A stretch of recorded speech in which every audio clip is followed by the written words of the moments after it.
Hello, happy Halloween, happy October, happy spooky month. It is time to get into the season. We also are obligated to be bringing you what we are today, and that is the first in the line of our commentary tracks for the Exorcist franchise. Now, since my wonderful co-host Julio called out before we started recording, Freaking takes a little while to get going. Julio, I say we go ahead and press play, and then we'll get to business as to why we're doing this for those who aren't sure. But real quick before we do, we are watching this on HBO Max. This is the 2-hour and 2-minute version of the film. If you want to listen to us talk about all the different cuts of this, go find the episode itself because we talked in painstaking detail about all the different ones. I'm not exactly sure which one this is. I'm assuming it's the quote version you've never seen. That's kind of been what's circulated for the past 25 years. But Julio, I am at the starting point of this. You ready to press play? I am ready. Let's do this. All right. 3, 2, 1, play. All right. This is it.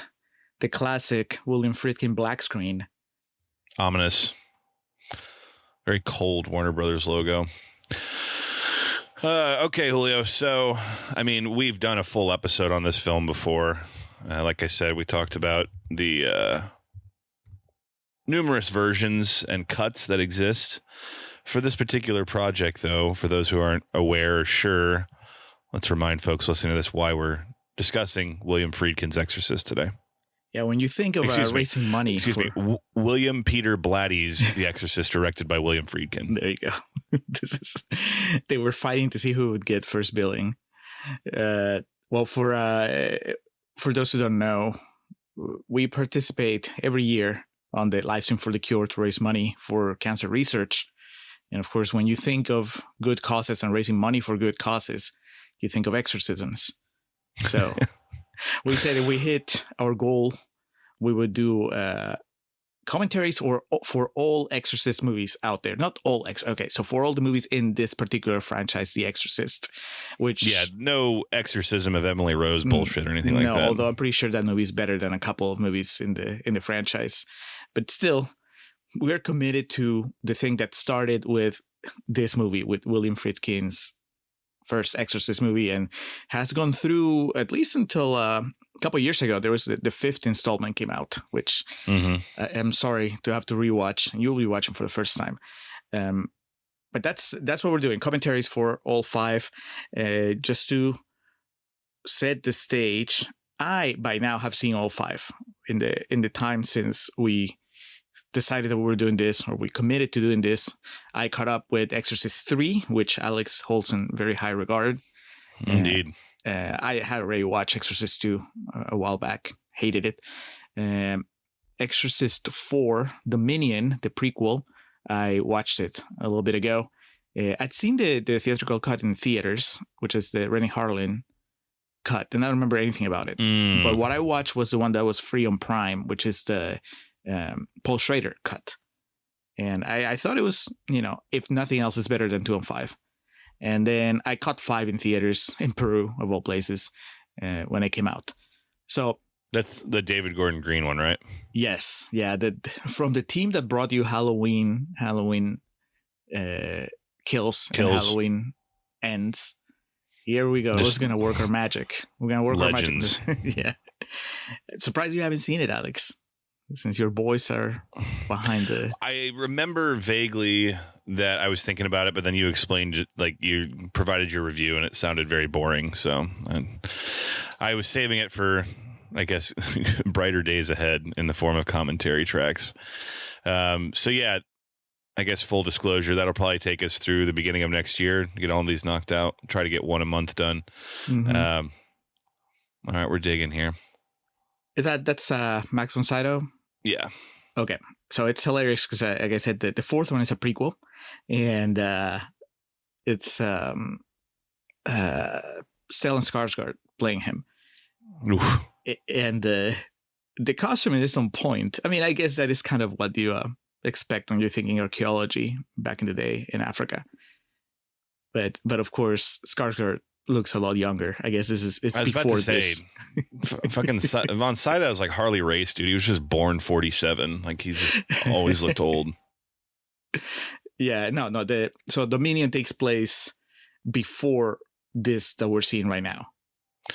And I have only seen this and part 3, but as Julio mentioned, I am a huge proponent of The Exorcist 3 and will be definitely pleading my case when we get around to that commentary. But yeah, I know 2 is notoriously bad. And I mean, as a lover of like the Halloween franchises we were just talking about a moment ago and all the horror franchises that I hold dearly, I think Scream is a good example of where they peaked with 1. As much as I like 3, I don't. This has got to be the bar, right? I mean, the first Exorcist, regarded as one of the most famous, not just horror films, but films ever. And then they farted out a bunch of sequels to middling degrees of success critically and financially. And I think the greatest burden of 3 is that it's called The Exorcist 3 because it's just a great horror movie on its own. Yeah, I think it's one of the things where, and I think I might even mention it in one of my Letterboxd reviews. It's like, who was asking for an Exorcist sequel? Who needed an Exorcist sequel? I know that this made money, so of course the answer is the studio. I was about to say, when you make $450 million, the Warner Brothers is like, hey, what? Who cares? But the way that this story ends, we're not electing the fucking Pope here. You're right. Like, the story has a definitive ending, so then we have to do the shit of like, oh, Jason Miller lived. Somehow Palpatine returned. Somehow Pazuzu was not dead. Pazuzu.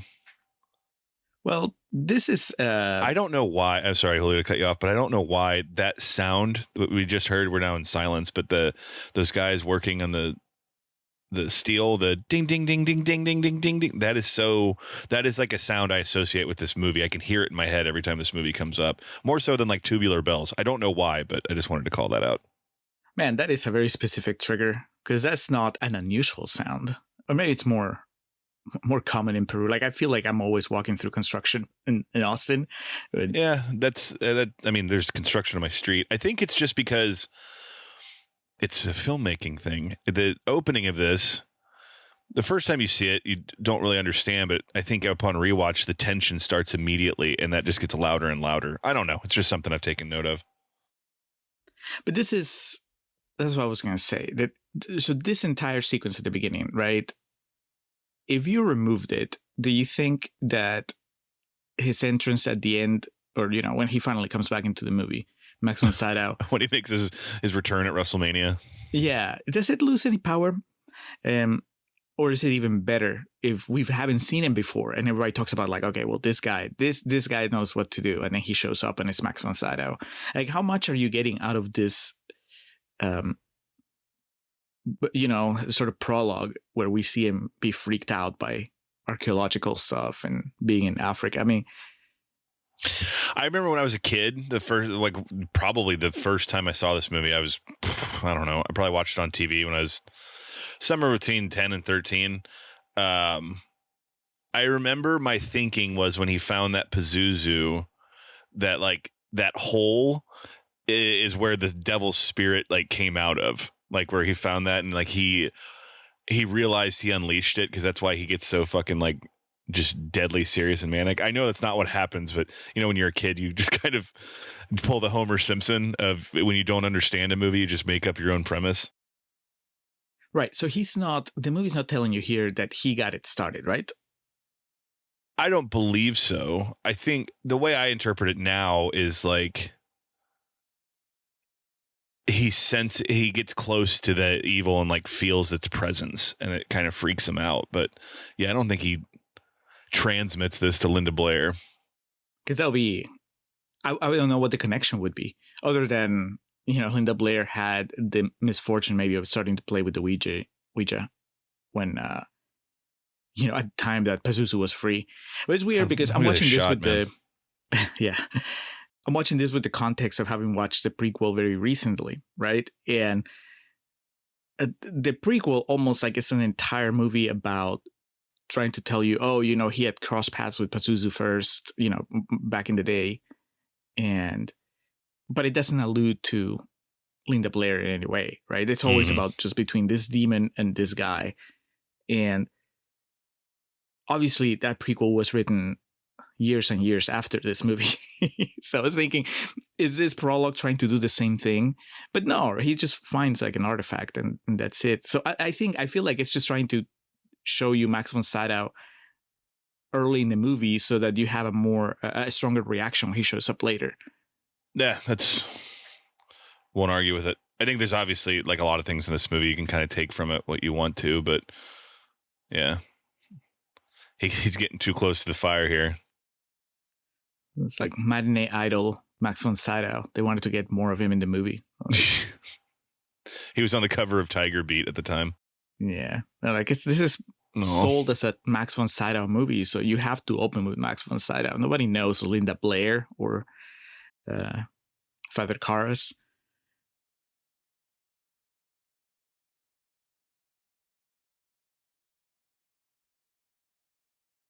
So I always thought also, before I watched The Exorcist for that episode we did on Patreon a while ago, I always thought that it was him versus like the actual devil, like Satan itself. And that's familiar. Yeah, but even watching it, when I watched it the first time and him watching the statues, I thought that was it. I thought that, he ran into pagan temples and all that stuff. And that was, one of the gazillion representations of Satan, Lucifer, whatever you want to call him. But that's not it. Like, it's always Pazuzu, right? I believe so. Ellen Burstyn here, future Academy Award nominee.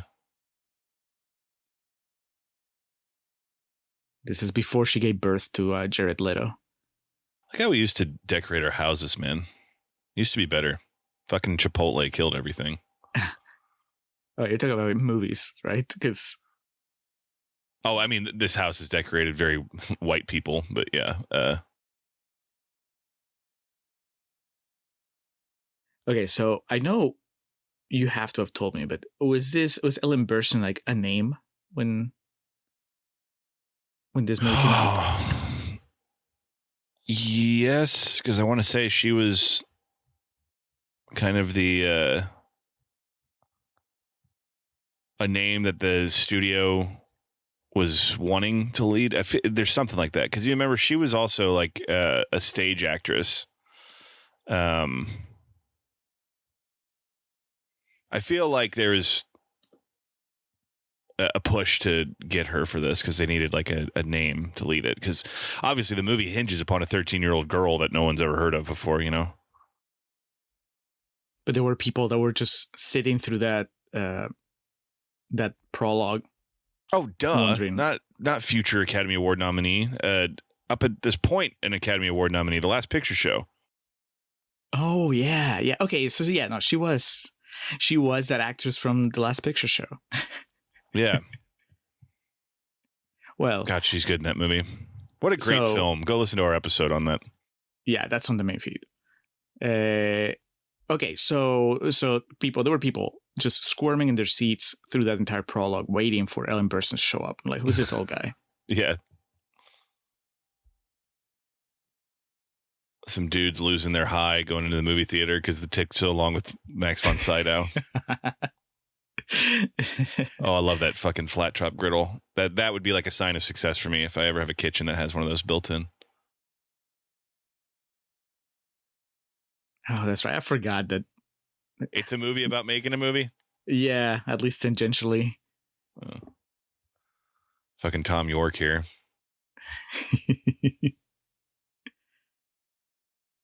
I haven't seen this movie since we watched it a few years ago, so it's coming back to me. This guy dies, right? The director. Yeah. There's Damien. Yeah. Something that I'm looking forward to, having watched now the third movie, is I really want to see the scenes between Father Karras and the cop. Because in the third one, I felt that they were overselling their friendship. But maybe I'm wrong. Who? George C. Scott?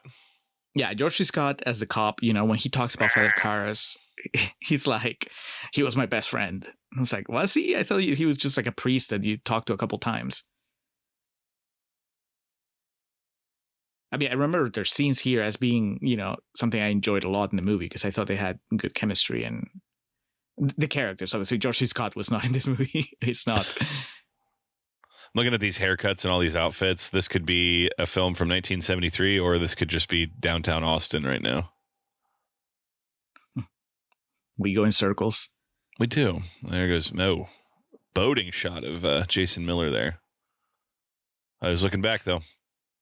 He wants a piece. He likes movies. He does. I love to talk film. He doesn't say that, the cop does, but anyway, yeah, he does love movies. And that's we'll circle back to that in 3. It's, I believe the movie is It's a Wonderful Life. That's what they're going to the theater for. Yeah. Their anniversary movie.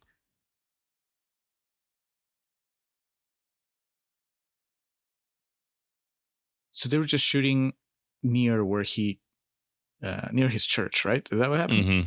Okay. Yeah, I think his thing is like it's on his way to, like on his walk. Here we go. First appearance of Tubular Bells, or first audible appearance, I guess you'd say. Look at this shit, man.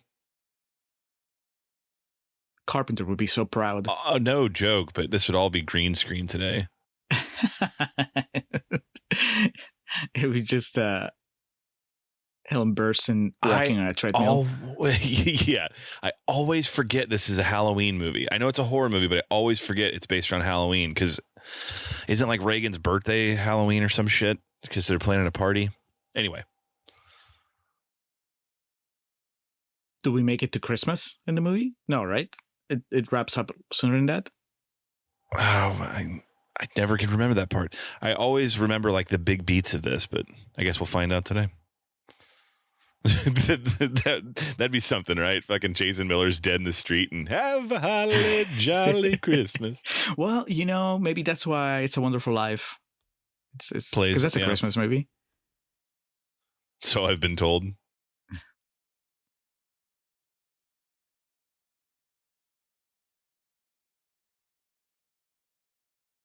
There we go. There she is. That's where it started. And I mean, this is not a spoiler because I already told you. So it is a re-spoiler. She returns for the 5th one. Linda Blair, Ellen Burstyn. Both, actually. Wow. They must have paid her well, because I know that's yeah, that's. We talk about this in the episode. There's a lot just with this movie. She endured a lot of trauma, but then, of course, everything in the wake of this, of people wanting to kill her because she was the demon seed, like in real life. I know she is selective on what she'll talk about. Did you ever watch the Cursed Films episode on this, where she did a sit down for it? Oh, yeah, because I think we actually talked about it in After Hours. Yeah, that's right. We made it mandatory, but I'm sure you remember, like, she'll talk about some things and then it'll just get to a point of question. She's like, I'm not going to talk about that. Like, so I think for her to return to the scene of the crime, so to speak, it would require a pretty penny, which good for her, get paid. Yeah, I guess the good news for her is that the movie didn't do well, so that's it. She doesn't have to stick around for the rest of that trilogy. Very De Palmian shot here, lighting. Which I'm sure Friedkin, wherever he is in the afterlife, would love to hear. It's like, De Palma copied me, not the other way around. Scarface isn't a pimple on the ass of life. Or The Exorcist. If you think Drive's a masterpiece, then what movie does he say? What is Citizen Kane? That's... Man... Smoking. Uh-oh. I don't know if that's expressly stated as a sin, but maybe not. Not one of the big ones, but no, it's also not one of the ones that they do in 7. What are those? The 7 deadly sins. That's what lust, sins, yeah. Gluttony, sloth, pride, smoking. Jesus, man. Longtime listeners will know we're entrenched here in one of my favorite film aesthetics ever. That being, of course, the aura of New York City in the 70s and 80s. I mean, he didn't get mugged in either of his walks so far. So. He did not. It's a very I mean, this is, I think, a bit of a trope or something that became a trope. Like I love his promotional stills of him as a boxer. Yeah. Looked like Alan Alda in that picture. But no, the quaint quarters of a priest. Mm-hmm. I feel like whenever you see, I forgot his mom lived with him, but just the small spaces.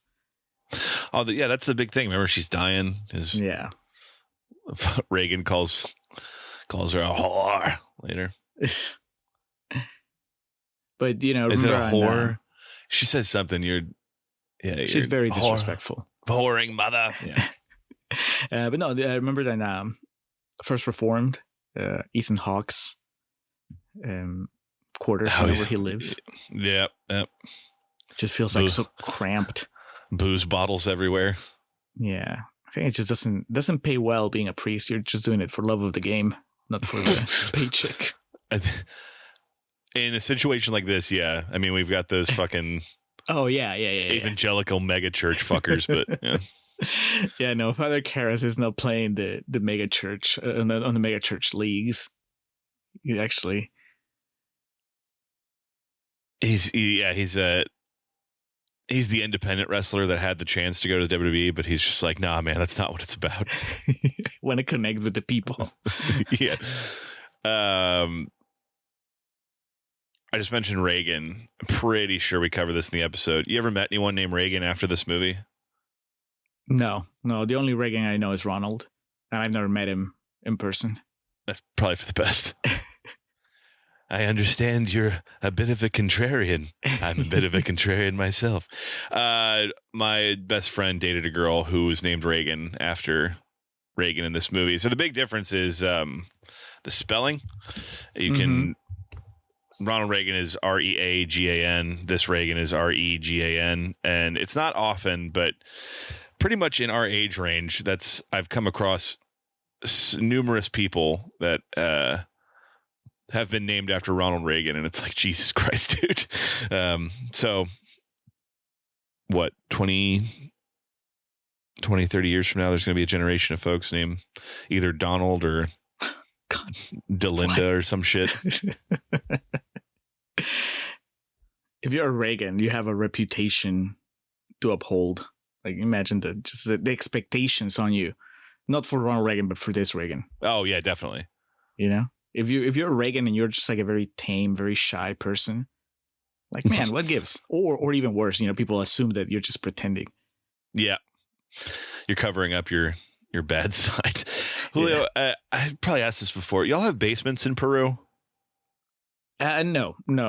I mean, if you do, I mean, I've never been to one. I'm sure they might exist, warehouses or something. But overall, no, because there's no for climate reasons. There's no need. We don't have tornadoes and that kind of stuff. Big thing in Texas is the soil. Like, the ground isn't, like, it can't hold it.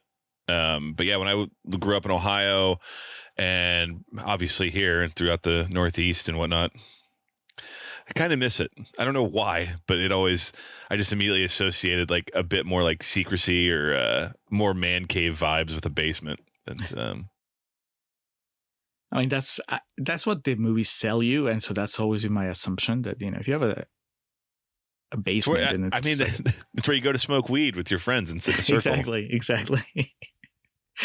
The good old days before any of your friends were arrested and convicted. Oh, Jesus. Yeah, literally. Ben Malenfant lived in my neighborhood and he had a basement. And that's when we first discovered marijuana. And we'd go into his basement and play Nintendo 64 and eat cookies and smoke weed. So no playing with the Ouija board?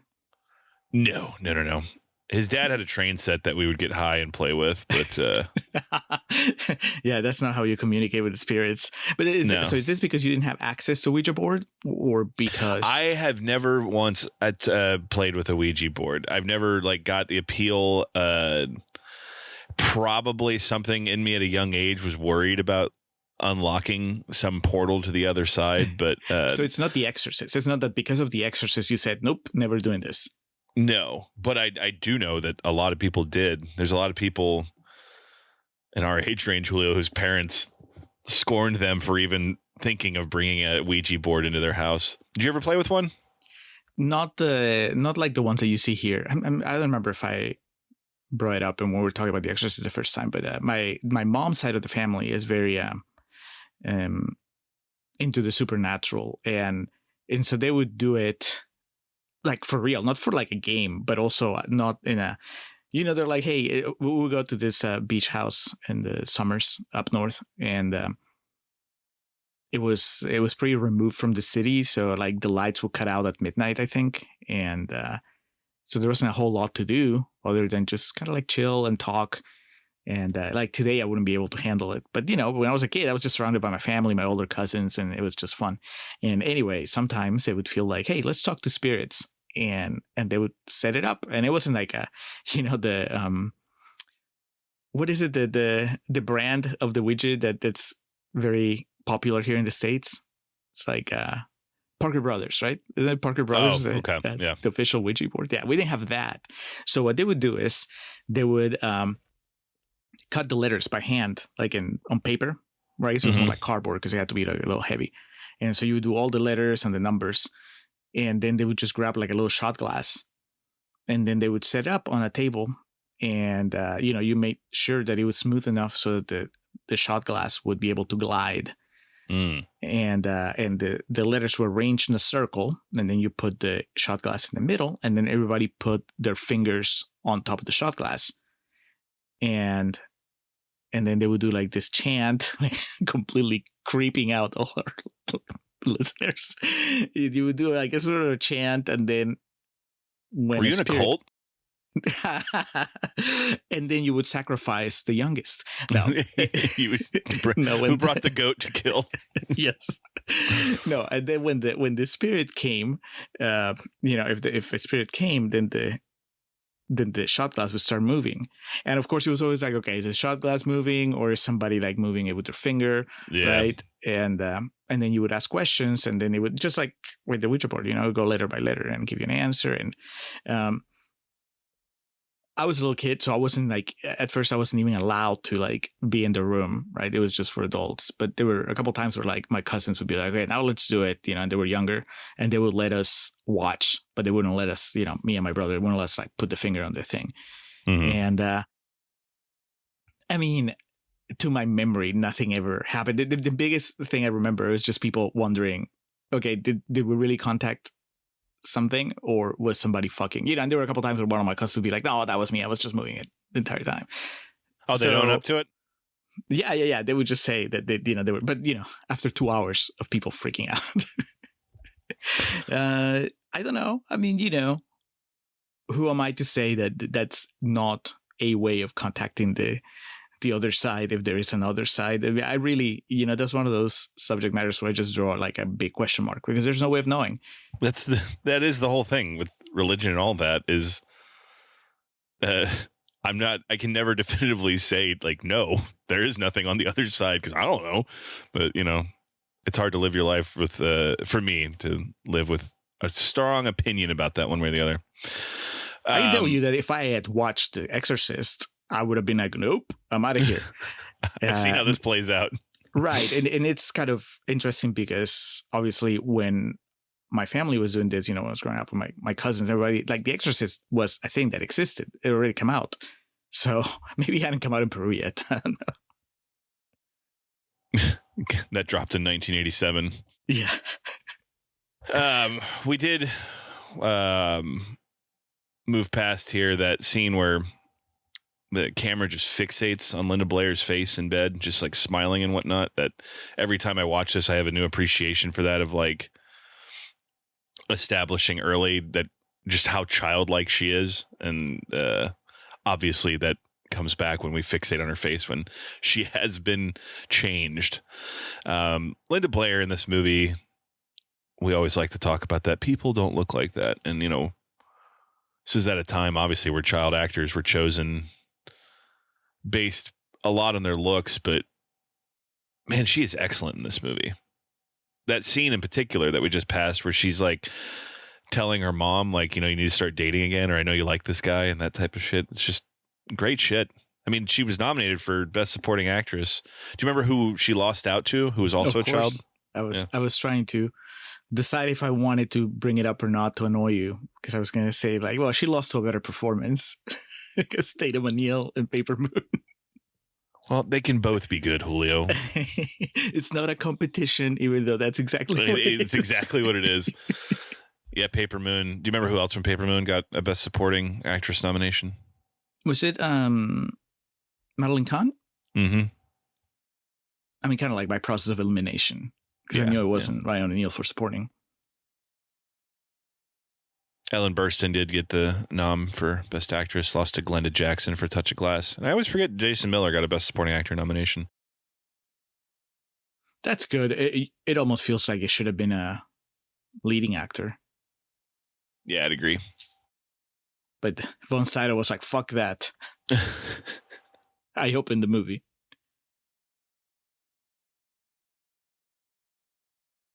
So she said she didn't know that there was a Ouija board there, right? Ellen Burstyn? Yeah, and she doesn't like it. She's mousetrap. So that would be your reaction, Alex, if you're like, if you were to find a Ouija board in your house. How'd this get here? Yeah. Like, I mean, we watch a lot of movies, right? But we also, like, it would creep me out. Having already said that, you know, I don't know. I'm not one of those people that tells you, oh, this would be impossible. These things don't exist, you know, like spirits crossing over or whatever. So if I found a Ouija board here, knowing that Kelly's definitely not bringing it into the house, and I know it wasn't me, it would creep me out, and I would probably throw it away. Would that be your reaction, or would you just be like, huh?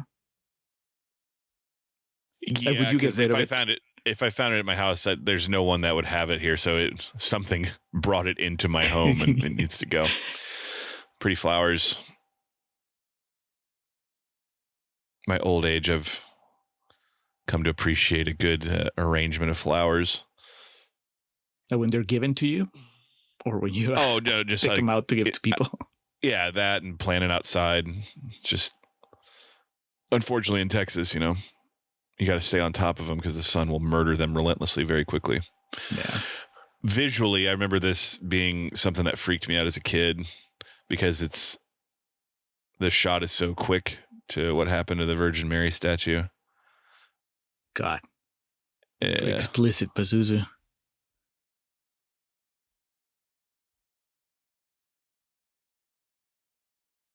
That's right. Okay. His mom is already on the downhill slide. Yeah.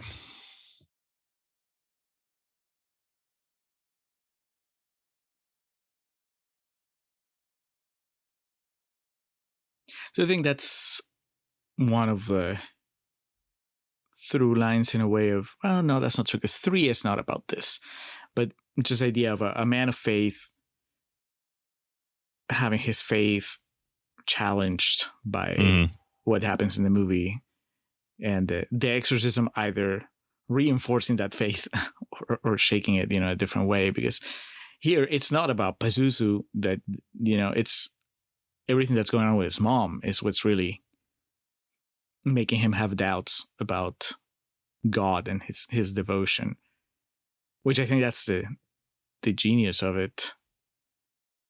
Well, yeah, definitely. I mean, this would be recycled again and again and again and again. I always think of, obviously, Prometheus with Noomi Rapace and her struggles with faith, or not struggles, because she stays strong to her beliefs in that film. But yeah, that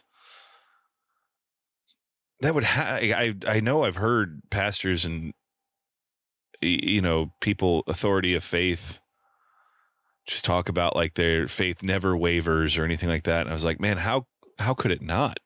And this is obviously a very extreme example of it, but you know what I mean? There's got to be times where you question this thing I've dedicated my life to. Is this true? Yeah. I mean, the extreme part is the demon possession, but this part, his mom just suffering. Exactly. Yeah. That's and I understand that you This have is to get to a point. the human aspect. Right. He kicks into like full professional mode when the demon shows up, but this is, the personal side of things. Yeah. But that's, what does he tell somebody, one of his parishioners, just a person that comes up to him for counsel when it comes to that, is like, oh, my mother is suffering. How could God allow this to happen? And then him as a priest has to give him advice. And lighten up that heavy bag. Yeah, I know. Just so you know that he's an action hero as well. Look at these cars, man. He's not just sensitive. But, like him having to take his own advice in a way that, of course, we don't see him give anybody this. But the standard line, and I know it's not a line, it's an actual belief, but, it's just that, well, I know it seems this bad thing that's happening seems overwhelming and senseless, but God knows what he's doing. Yeah, exactly. And like it's beyond our human senses to really make sense of it. To have it be rational. You just have to. That's the whole point of faith. You just have to have faith that God knows what he's doing, and that she's suffering now, but it's for a bigger purpose, or whatever. And see, that's the part where I have like a hard time. I'm like, okay, what if I don't accept that as an answer? Yes, try harder, Father. Yeah. Have you watched The Exorcist? I mean, that's rough, but that is, in a way, it's the perfect answer. Yeah. Like, how, if there is a God, why does he allow things like this to happen? And not just what happens to Father Karras' mother, but also what happens to Reagan, right? And if he's so powerful, why doesn't he stop it? Why doesn't he intervene? And the answer is like, well, it's not for us to know. Well, there's no argument that you can throw against that. There's that Simpsons. It's a Treehouse Horror episode, I'm pretty sure, but Lisa like accidentally creates this like society through this science experiment she has, and they view her as God, and they like when she's like, "Are there any questions?" and then they start asking her like, "Why do bad things happen to good people? Why am I so fat? What's wrong with me?" And she's like, "Oh God, I don't have answers to these things." But that's why it is, I think, in some ways a profession, because it takes a certain level of patience and dedication to explain these things. Oh yeah, the director's drunk, causing a ruckus, ruining the party. Windows open. Reagan just slept through all that. Yeah. When you're a kid, man, you can sleep through a fucking World War III. Or not. Oh. Look at this guy. Have you ever been this drunk, Alex? What was the last time you were this drunk? I know you have been this drunk. Yeah. To the point of like relying on others to prop me up. It's been a long time. It shouldn't be a point of pride, but my old age, I'm pretty good about even being blackout, being able to maintain my faculties as far as like being able to walk and shit. It's been a while. There were plenty of days during the old South by years where free beer, man. Can't turn it down. You started fights with people like that director? I don't think I've ever started a fight. I know people have gotten mad at me about shit, but I am a happy drunk, very much so, and so I do not try to antagonize people unless I'm talking shit at video games, of course. All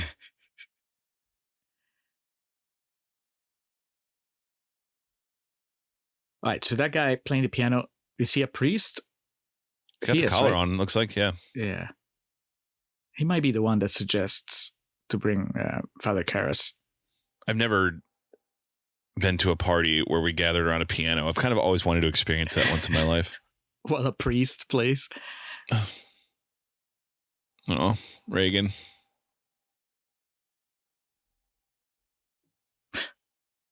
Brother. That's it. Yeah, I just love how bummed everyone looks. Party's over. They thought they were about to have fun now that the drunk director was gone, but nope. Yeah.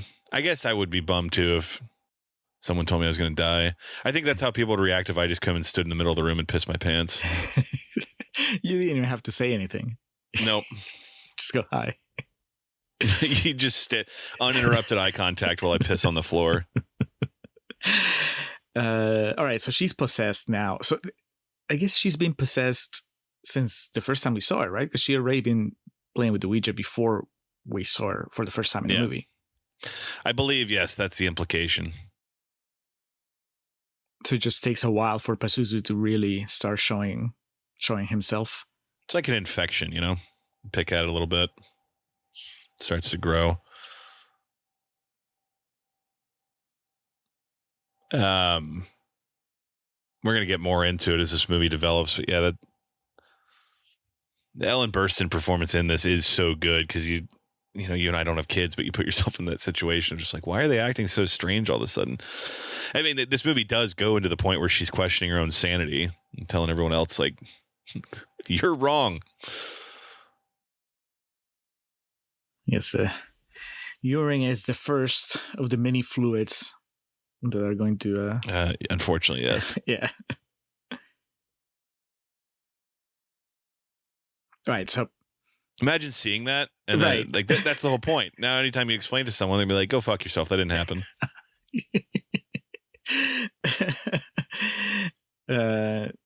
Right, but it happened. So I mean, I don't blame her. I said like a dog talking to you. You have to go and tell your friends this happened. No, it didn't. Or that they'll do like they do with Ellen Burstyn. This look at you, be like, "Have you been getting enough sleep? Are you doing okay?" It was a little earthquake. Yes. In Georgetown, D.C. All right, here's Father Karras. Scotch. Yes. Okay, so I think this is now he's back in D.C. because his mother lives in New York. I think this is his apartment. Yeah, it's obviously his apartment here at the dormitory. Got this a typewriter. Is the priest quarters. Yes. Radiator.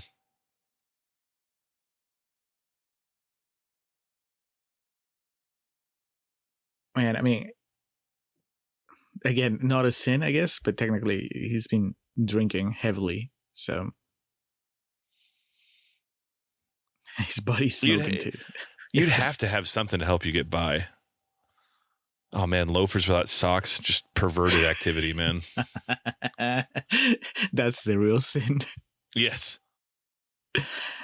You're inviting demons, Father. See this? It's called lighting. You can see the smoke being exhaled. Yeah.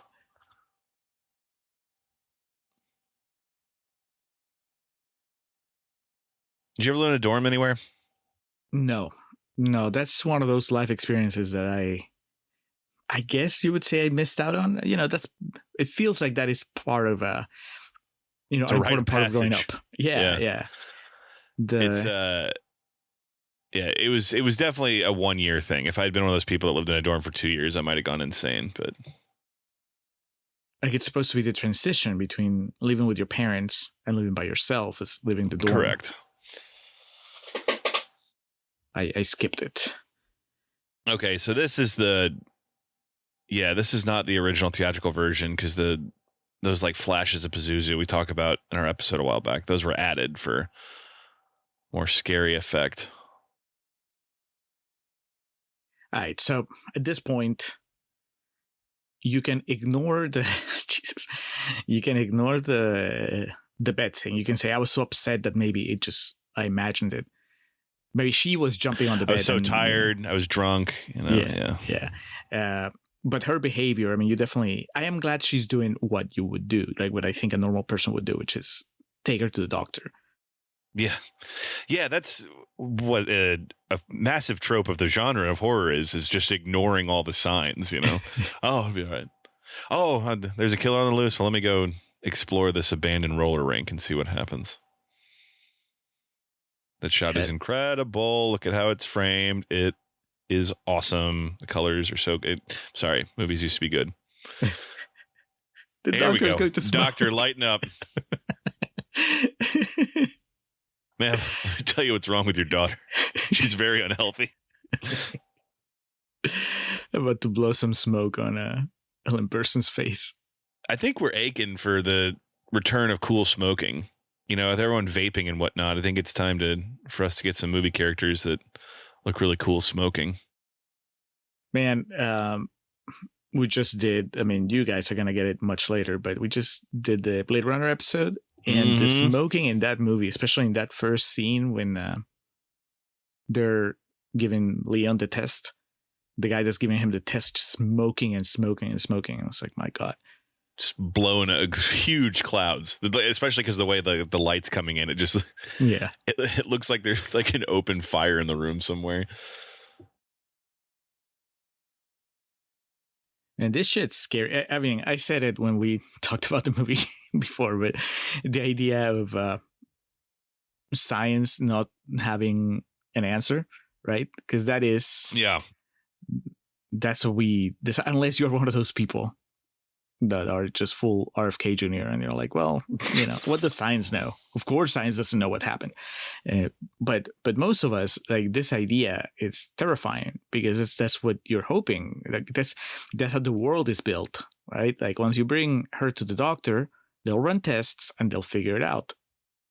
And even if they can't figure it out at the beginning, they'll run more tests and then they'll figure it out. And that's in a world. Go ahead, finish your thought. I'm sorry, Julio. Well, that's scary. That what you see in this movie, and you see her running out of options on the logical, rational side of it. And having been to my share of like doctor adventures, it's pretty frustrating. It's both frustrating and relieving when a doctor tells you, "Well, it wasn't that," and now we have to try the next thing. And with her here with Reagan, I guess they eliminate some things that must be telling Ellen Burstyn, well, at least it wasn't this and it wasn't this, it's not a brain tumor or whatever they're telling her. But it's like, what is it? And she keeps getting worse and worse. So it's terrifying. That's what makes this movie. Oh God, I forgot about this. They poke her jugular. It's what makes it terrifying, man. It's not fucking a supernatural zombie with a hockey mask on. It's like there's something wrong with this kid.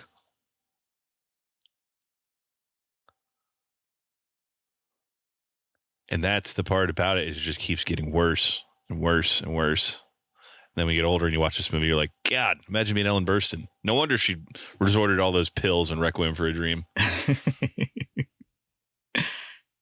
think maybe that's part of the strategy with Pazuzu. It's like he starts slow so you can go through this nightmare first. I was like, the first way that I'm gonna fuck with you is I'm gonna have you take your kid to all the doctors and go through all these procedures before fully revealing that there was no point because it was a supernatural possession. You ever learn how to read a brain scan? You will. Oh, that part is so gross.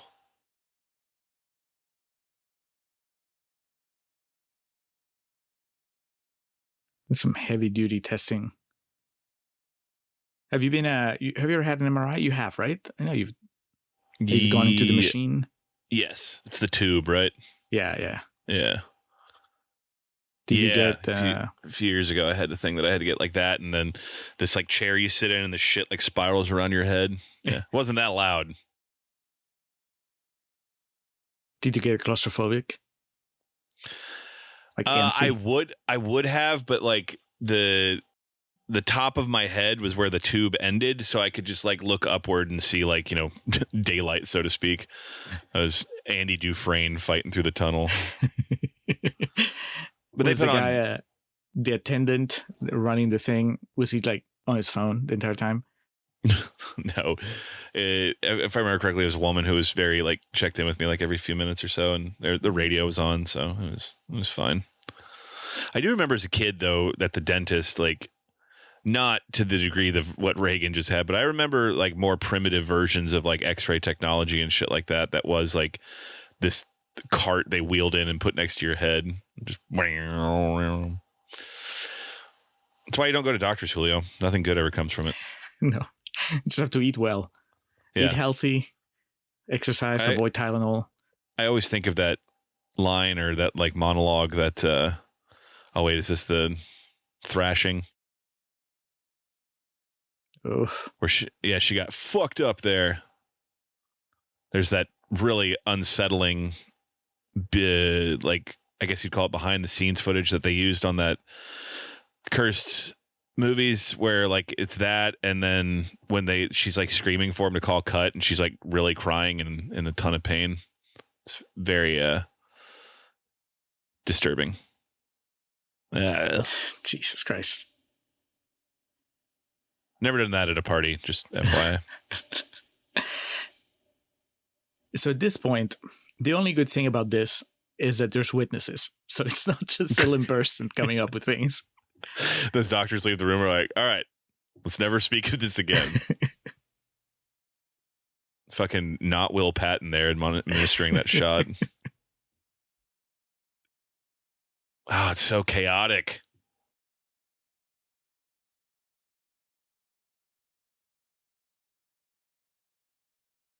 All right. We have all the answers. Just kidding. We don't.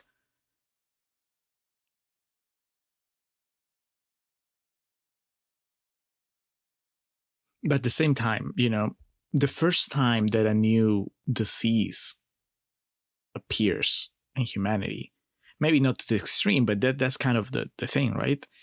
The doctors are pretty confident that it's this one disease, this one condition that they've been treating for years and years. And it turns out it isn't that. And they have to talk to the patient's family, and be like, we have no fucking clue. My understanding, based on Contagion, the doctors will look at like a big chart that has a bunch of lines and shit on it, and then they'll just go, oh my God. In Contagion, and I still haven't rewatched it, even though I've been wanting to since COVID, but part of it in Contagion is that it wasn't unknown. I guess it's always, you can trace it back and be like, all right, this is something that we thought would never happen, but we knew that there was kind of a possibility, right? Just based on what we know and patterns and, worst case scenario kind of thing.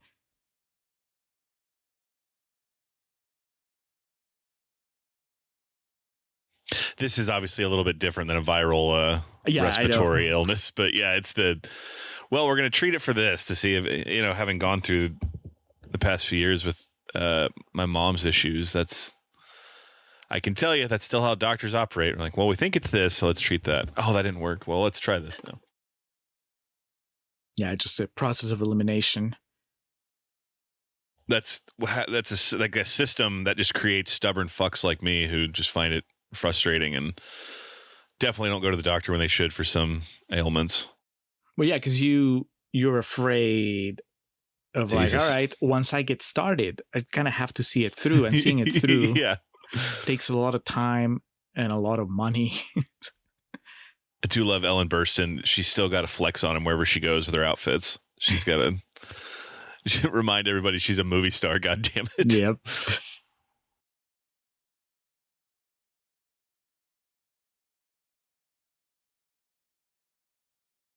She doesn't smoke grass. That's how you know that she doesn't smoke grass, because she calls it grass. No shit. I don't even light up a doobie. Dude, I don't know. I guess, no, it did at one point in time get referred to that, but I've never heard anyone in my life call weed grass. Like, just the only times I heard that were like, 6th, 7th, 8th grade when they show you those videos of Just Say No. Hey, man, want to spark up some grass?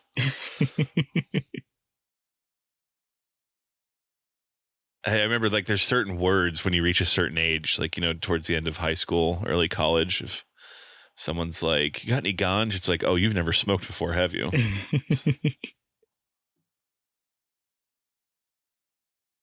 It is funny just watching movies like this that was an immediate point of concern in the 70s. And now I can literally walk a block down my street and buy weed in Texas. Well, in her defense, she brought up the grass. Not in her defense, in the doctor's defense. Right? The doctor said drugs. She said, I know what you're thinking. It's not a pot den at my home. It's funny. Like, hold it. I love that right there, because it really doesn't play into anything else, but just so you can tell there's some bad shit in this house. Didn't open all the cabinets, though. Didn't go all Shyamalan. No. But I love that the real doctors are done. So they're like, well, how about we kick it off to the psychiatrist next? That is the most frustrating part of when you have an issue. I understand it's why the system works, and I understand that's why specialties exist. But someone tells you, okay, well, this is the problem, so you're gonna have to go here to get more information on it. That's why I came to you, fucker. Just tell me. Didn't expect our Exorcist episode to turn into Alex's rant on the American medical system, but here we are. You're old. Yeah, no shit. I talked about flowers and going to the doctor. I can't remember what the actual temperature was, but the story is something insane. Like it was like negative degrees in that room to obviously create the situation which they could see the breath. And I think someone got sick, from just being exposed to the extreme temperatures. But that's where I'd be like, yeah, but that's the art. Suck it up. Yeah, I know you're team Friedkin when it comes to this movie. Like if they die, they die. In some aspects, yeah. Poor Linda Blair in the hospital with a back brace, and Friedkin is showing her the movie. I'm like, showing her the dailies, yeah. Just he's standing over her hospital bed with the film, like putting the fucking frame in her face. Like, see, we got it. Oh, like, all right. I have something that's gonna make you feel better. Took the hat off. Bad news. I love Ellen Burstyn's reaction here. Just like, what?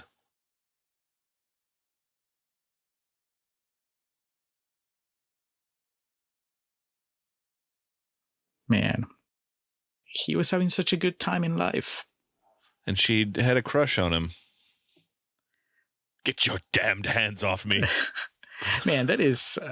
I guess we don't know how close she is with this dude, but I don't just go and put my hands on a woman's back like that. Yeah.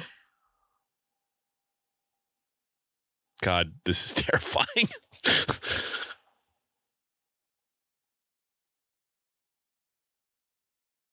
Her lips are all crusty and shit, just falling apart.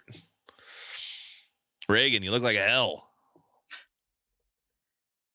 At 12. Yeah, I was about to say, there's a few clopening shifts I would have at Cinemark back in my early 20s where I would look like that, but, I had a few more miles on me than she did here. I heard that someone used that word the other day, clopen, and I was like, I have not heard that word in over 10 years. I used to think that was a movie theater exclusive. Yeah, for those who have been blessed with the 9 to 5 in their professional careers, clopen means you close and then open the next night, which at Cinemark on the weekends means you leave at 1:30 and you're back up there at 9 a.m. Man, sometimes later and earlier than that. Yeah. In the summer, on Thursdays for changeover, there'd be times where we left at, between 3 and 4 and had to be back up there at 9 or 8:30. A previous life for myself and Julio. But yeah, we definitely felt like Reagan here a few of those days. Yes, we would growl like that when we got to the theater in the morning. And say some really nasty things to whoever happened to be a supervisor. As we're filling all the tills with cash, just, yeah. You're whoring mother. That's a very Hitchcockian shot there. Yeah. She's so strong. God, beautiful. Just Pazuzu like slowly increasing the little things the little details that would make you think, okay, maybe we're dealing with something supernatural. Metal Gear Solid, as the game progresses, your health bar gets longer, just little by little. All right, here we go. Time to talk cinema. Look at that. Okay, so this is what I'm talking about, Alex. I guess this scene is about to explain it to me. Are they longtime friends? It certainly gives that impression. But then the way he looks at him, he's like, God, do I know you? Well, yeah, he just asked. Here you go. Yeah, have we met? Yeah. All right. So that is a little bit of a rewriting history that part 3 does. Because part 3 this dude talks about Father Karras like, oh yeah, we were buddies. We used to go to the movies all the time.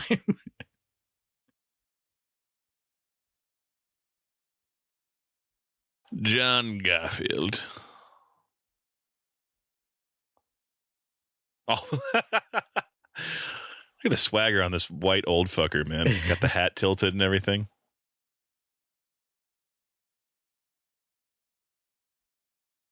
I guess it was a very powerful encounter for the cop. And he was like, I felt like I'd known him for years.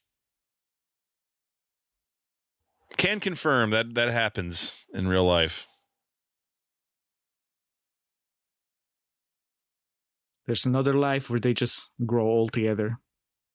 Yes, and then they don't know what's real and what's not anymore, so they have to lay down with their heads on a train track.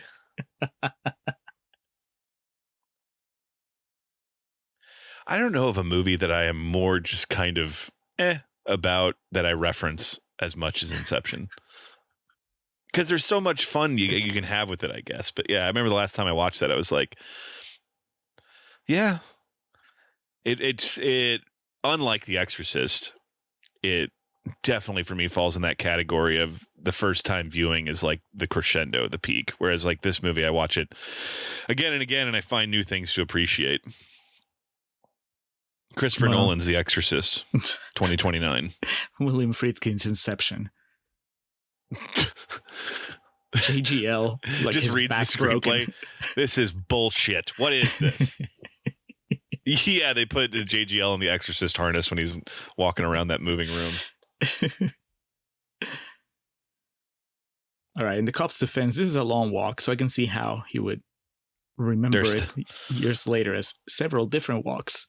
A hell of a backhand from Whitey in the background there. I tell you, I played tennis in high school. Maybe it came up when we were talking about basketball. Yeah. But you didn't go pro, right? It was just a pastime. No. I mean, I put my money down just to give about against anybody in Virtua Tennis for Dreamcast, but yeah, no. Did not. I think I told you that the arcade we went to in Toronto had a fucking Virtua Tennis cabinet, and I was like playing it for like 20 minutes, and I was like, dude, I will be here all night. I have to go move on to something else. That game rules.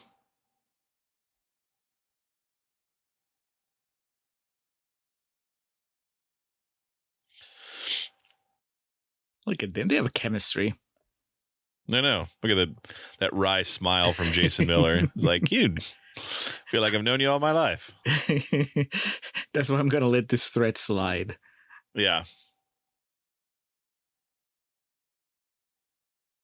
Here we go. This is the love to talk film.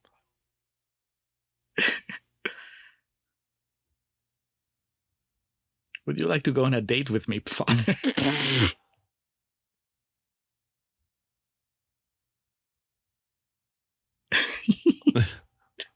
Father, would you like to start a podcast with me? Yeah, I was about to say this was literally a conversation Tulu and I had in the manager's office at Cinemark.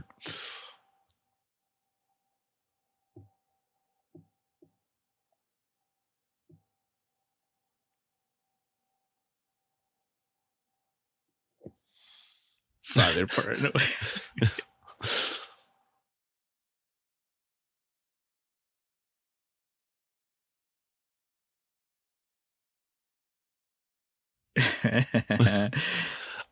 Ice agent here. Yeah.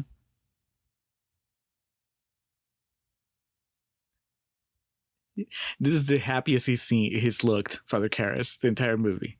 First time he's laughed since his mother passed. Yeah.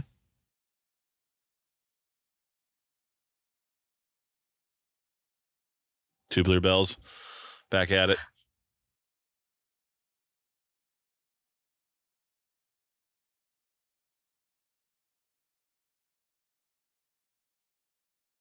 And the doctor's just getting really close to throwing their hands in the air. It's a really good shot, but it always makes me laugh. Obviously, the yin and the yang. Ellen Burstyn's wearing black. All the doctors are in white coats. But also, I love the reveal that this entire panel of medical experts are like sitting around her, being like, "So this is your fault."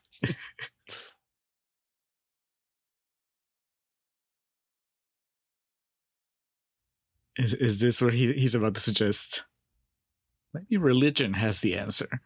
Yeah, I can't. Does he light up a cigarette before he asks? I hope so. There we go. Oh no. Or is it? I don't know. I just know that this is basically having worked on customer service for so long. Yeah. There is that moment where you get ready to like kick the problem over to a different department. Yep. That's always the best part of not being the head manager anywhere, is you can always just like kick it upwards. I mean, you've done everything you could, so we could keep going this way, which is upsetting you, or have you heard of exorcisms?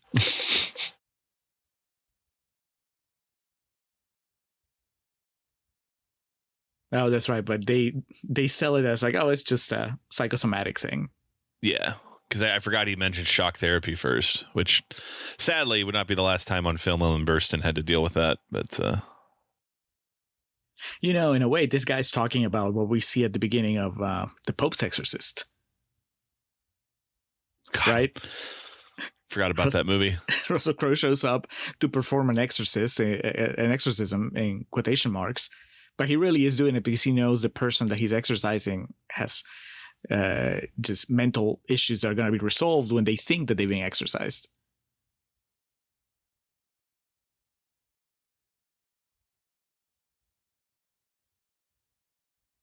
That's not the case here, though. Russell Crowe would show up, kill a pig, and nope. Then he would talk about Edge and Finn Balor and Hell in a Cell.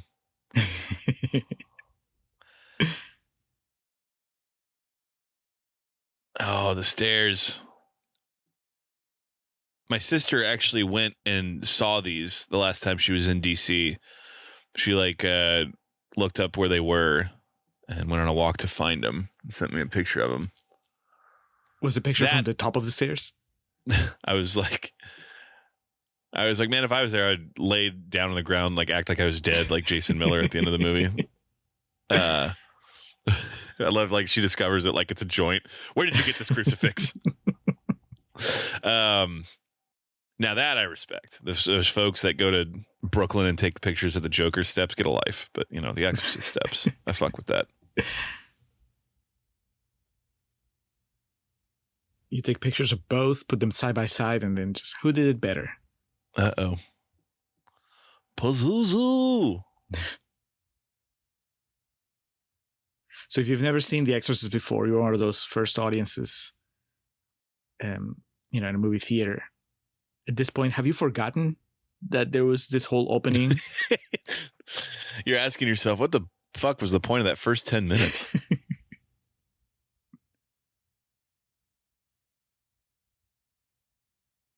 Like, in this house, we don't allow grass and we don't allow God.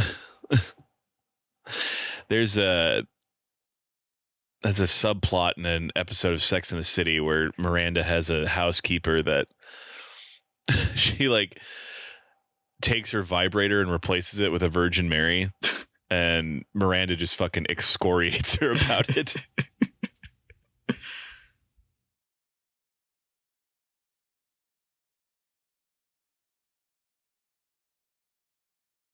Oh, Ellen, you're losing it. Yeah, I mean, obviously she's reacting this strongly to the crucifix because of everything that's happened in the past few days. Yeah.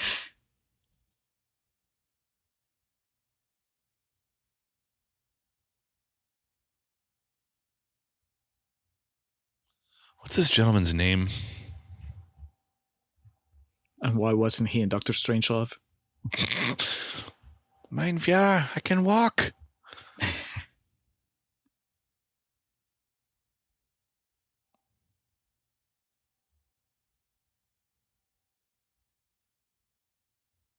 Magic carpet.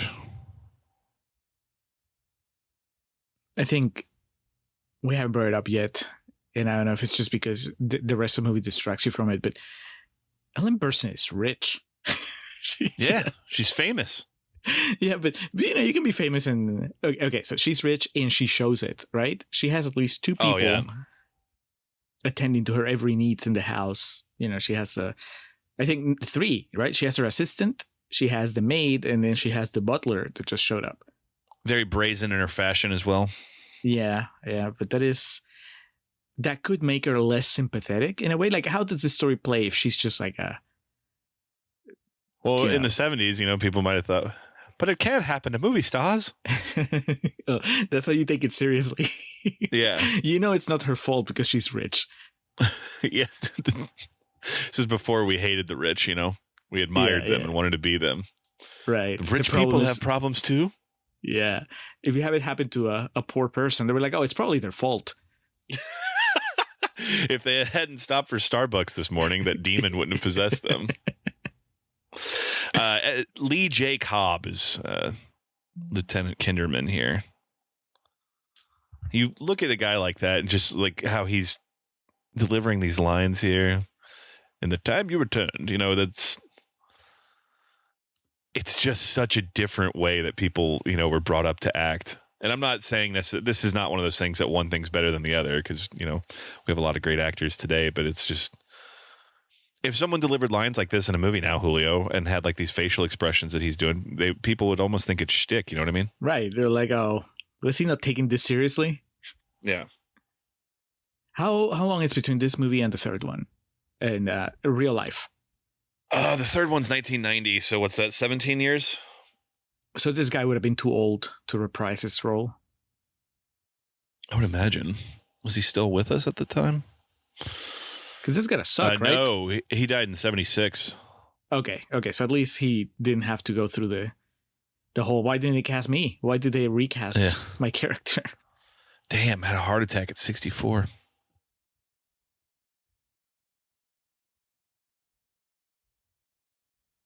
Well, hopefully Friedkin was a little nicer to him than to most of the cast.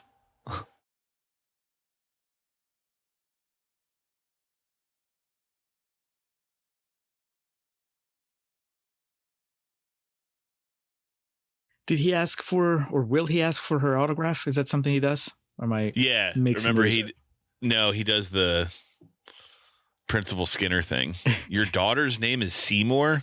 I lied, it's for me.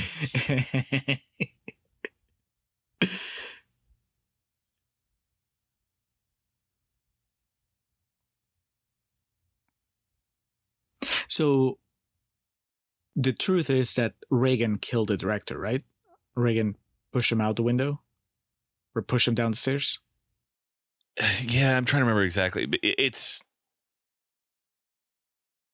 obviously replicated with Father Karras at the end. What happened? The possession got him. But yeah, I don't know if she military pressed him and threw him down it.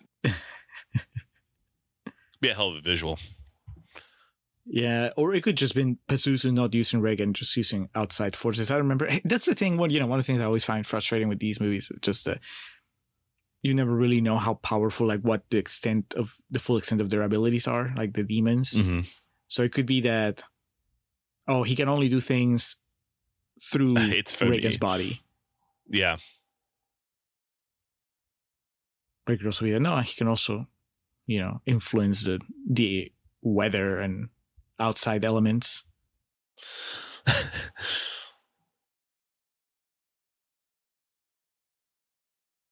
There's the deleted scene where Karras is at DC, so he's in New York City, so he's watching the Jets play, and Pazuzu makes them miss the game-winning field goal. How'd you like that, Father? He just, fuck! And then he has to say 10 Hail Marys because he swore. I don't remember the last time I asked someone for their autograph that wasn't like a situation in which wasn't like a convention, or I think I've told you at this point in my life, autographs are only for like really specific pieces of like merchandise or like posters that I think would look really good with them. I'm not an autograph chaser, but I do have like from back in the day, there's napkins signed by, like, I have like a Troy Aikman one. I was like, can I have your autograph? Oh, Jesus. Here's where Ellen Burstyn takes her fucking super bump. Jesus Christ. Oh. I think that's the worst. Like, out of all the shocking shots involving Reagan, that's the worst. Like, obviously, it would be just as bad if it was an adult, but the fact that it's happening to a 12-year-old is just... Oh, shit. That's a real scream of pain. It just looks so... God, Friedkin, he kept that shot in, the one that really hurt her, and I think the story was he didn't tell her he kept that shot in until she saw the movie. Oh, there it is. That's it. It's not whoring mother. It's cunting daughter. That's just way worse. Yeah, way worse. But yeah, you're exactly right. Especially because the scene that precedes it is so just like almost wholesome. Oh yeah, you have like that part where you, like, as an audience member, you kind of crack a smile, and then that happens. There we go. Finally, the two sides of our story meet. Leo and Matt Damon on screen together. Father Karras. See, it would be different if it was Max von Sydow showing up, because he knows 100% what needs to be done. Yeah. But instead, they sent their Father Karras, who's more like, look, this is probably not it, but I'll take a look. The TA, yeah.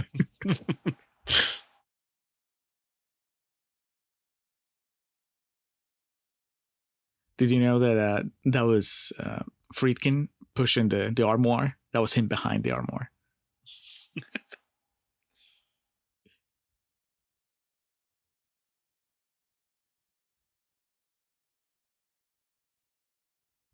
Sometimes I wonder because everything gets shot out of order, unless you're a very specific director with a very specific project in general. That's why I always hear, oh yeah, we shot the ending. That was the first day on set that we had. We shot the ending of the movie. It's far more noteworthy when a movie's shot sequentially, right? And so, yes, it's been like, I don't know, over an hour. We're halfway through, and these characters meet for the first time. But it could have been that they shot all the Ellen Burstyn and Father Karras stuff first, right? We start with the two of them. Actually, no. Just thinking about it, because what you're trying to do is you're trying to prioritize what you get rid of, right? Am I trying to get rid of a location first? Am I trying to get rid of an actor first? Yeah. And so maybe we joke about that all the time, but it's a really real thing of like, you only have an actor for X amount of time, so you got to get all their shit out of the way. Yeah. So they either Max von Sydow stuff, the exorcism, right? That probably the Max von Sydow either started or ended the movie. Like, you started the shoot with Max von Sydow in Africa, and then moved on to the Max von Sydow stuff in the house, and then you're like, goodbye, Max von Sydow, we're gonna finish the movie now. And so then they have the rest of the scenes like this to come together after, or the other way around, where they shoot everything without Max von Sydow, and then everything that they shoot at the end is the exorcism stuff, and then they get rid of everybody else, and then they take Max von Sydow to Africa and do that last bit. But what's going through their heads when they're shooting? Rap party, right? Yeah, everybody has a rap party in Africa. That's where they finish. But they're shooting this scene that's pretty quiet, and it's like, are they shooting it after having shot the batshit crazy exorcism that happens in the climax, right? Or are they shooting it knowing that that's still in their future, in their shooting schedule? And that's why I'm always in awe of actors, of good actors, because they're able to just act accordingly. They place themselves in that specific spot. They don't necessarily have to like draw from a previous scene or something like that. They can right. They don't have to do it like in their mind. They have to do the work in their mind, even if they haven't done it yet, like in the real world.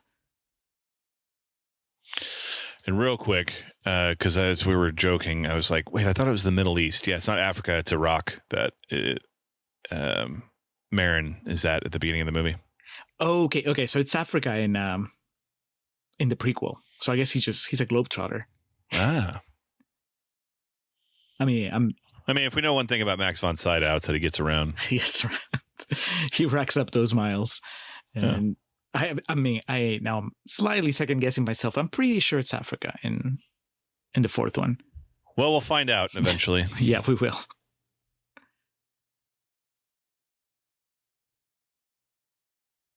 finding the manservant. Father Karras like, oh, so you're rich. Yeah, it is surprising that the housekeeping, the maids and whatnot, haven't yet been like, I think I'm going to take a few weeks off. Things are getting pretty hot around here. Oh, God.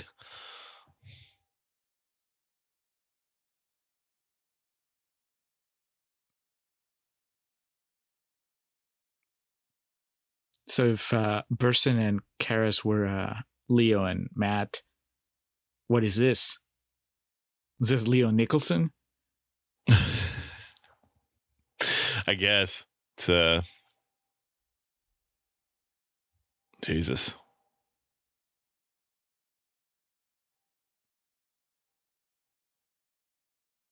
Great Pantera album, Vulgar Display of Power. Inspired by The Exorcist? I don't know.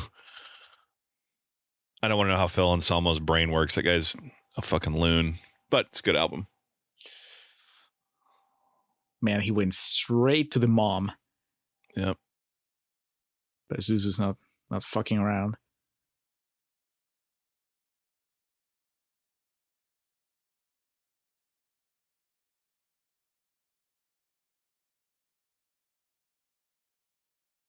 I like the idea that, I mean, all kidding aside, that he has to make sure that this is not something that looks like a demonic possession. Jesus Christ. Split pea soup, man. It's still gross. Oh, I don't even know if that's what it is. Yeah, it grossed out. Looks disgusting. It matches her eyes, though, so aesthetically it's pleasing. But yeah, you know, the exorcism is the nuclear option. You want to exhaust every other possibility before you go there. This is true.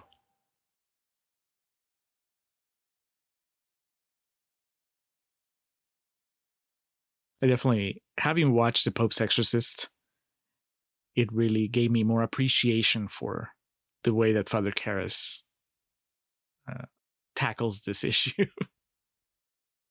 I mean, Russell Crowe, obviously, he had his own methodology, his own approach to, you know, to people that were claiming to be possessed. But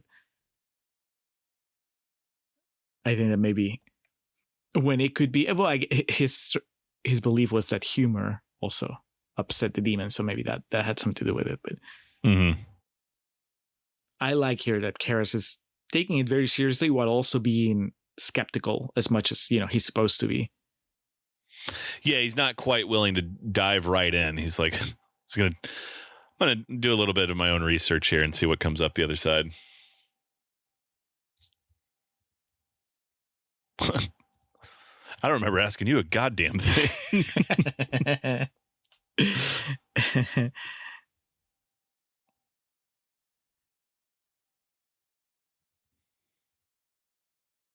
See, she's not the devil himself. She's Pazuzu. Pazuzu. But that's the thing, right? Like, going back to Russell Crowe, he was like, we need to find out the name of the demon, and that's how we can exorcise him. Yeah. I don't remember when is it that they find out that it's Pazuzu here, but I wonder if that is a turning point in the exorcism.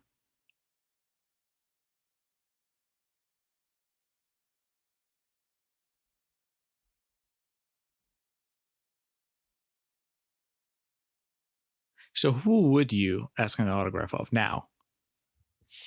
Oh, shit. I don't know. Ellen Burstyn. Like, yeah, Nolan? I don't know. You say Christopher Nolan? I'm way more like, I don't know. It depends on the situation, obviously. I guess that's the whole thing, too, of like the last few things I've gotten signed. Like, I got that fucking sick Toni Storm poster signed by her in Vegas at WrestleCon. Like, just, I don't feel appropriate, especially in the age of cell phones, like just running up to people in a really awkward manner, especially be like, sign this. And a lot of people now I know, and like celebrities won't autograph anything. That's, Springsteen and Dave Grohl have had like recent videos gone viral of just saying they're not going to sign anything because people just fucking resell it and whatnot. because they have just these idiots with stacks of 8x10s being like, sign this and don't personalize it. I wonder what's going to happen to these. I'll make it to Seymour. Yeah. If I saw Nolan out, I'd probably just want to shake his hand. Yeah, I'm trying to think of like the most like inciting question I could ask him to let him know that I know ball. You know what I mean? Like, ask him about a certain lens choice in Oppenheimer or some shit. He just look at you and it's like, do you want an autograph? Leave me alone, please. Well, I mean, aren't you more likely to ask for a picture? Yeah, absolutely. Yeah. I did see, I couldn't find a way to shoehorn it into our Blade Runner episode the other night, but like, I saw a video of Harrison Ford walking around New York City with like people just like walking up to him trying to get a selfie, and he just completely no-sells them and keeps on walking. We've talked about that a lot in different episodes and whatnot, and I think Linda Blair in this is a good example of that. Can you imagine this girl, if this movie was made today, like just people running up to this 13-year-old on the streets with their phones out and shit? I think she got enough trauma from being in this movie 50 years ago. Well, the amount of shit that they would post about her online too, it would just be so much more. So, especially in our current political landscape. Yeah.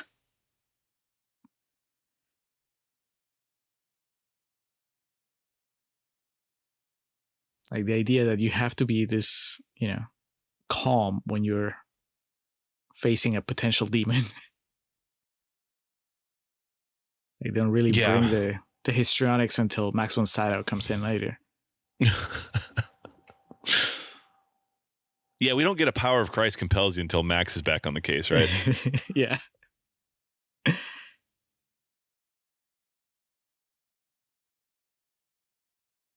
There we go. The secret weapon.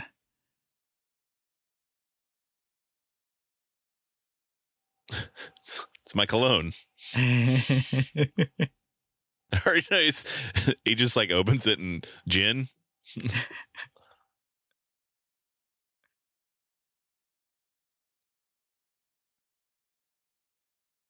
So it's not holy water, right? That's what's going on.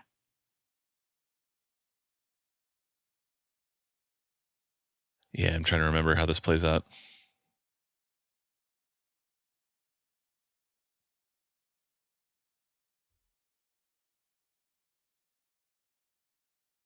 God.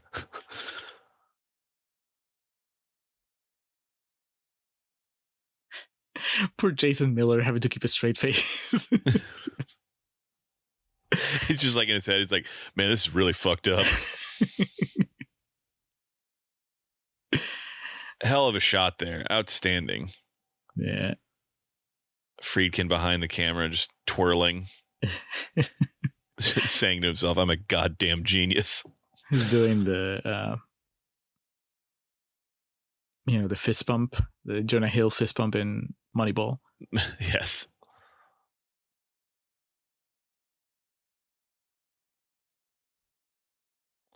I was watching. Oh, go ahead. Oh, I think we talk about in the episode, but like, make the joke of, man, Reagan's father really could have come in clutch in this whole situation.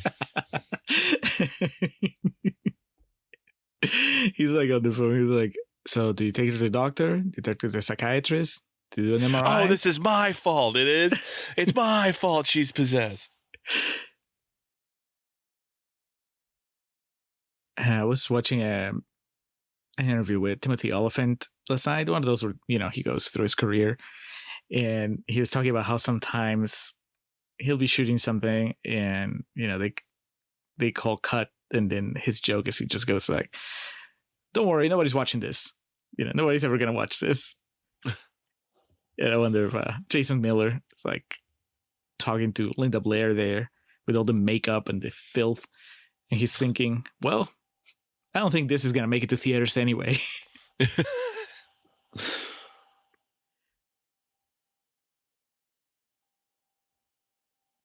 father's in a whole other continent. I remember specifically in one of the Jackass movies, there's like this behind the scenes footage of them trying to film some skit that's just not working out.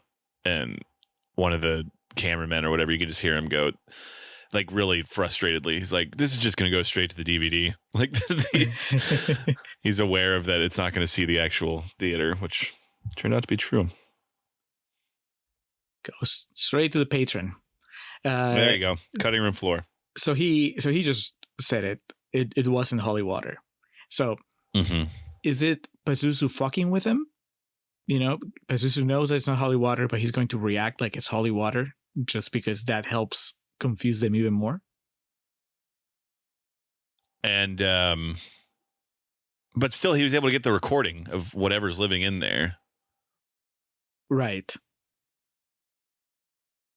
But why is he reacting that way when it wasn't holy water? I don't know.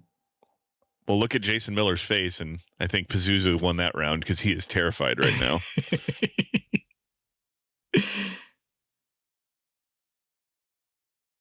I mean, I think the idea is just that he's a demon, so of course he's going to fuck with you one way or another. Oh, yeah.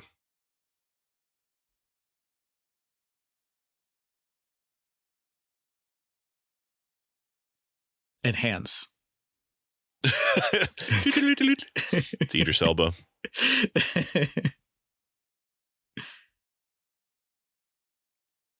Great reaction from Jason Miller. Aaron. Brother. That was a very Hulk Hogan turn. Who the fuck's behind me?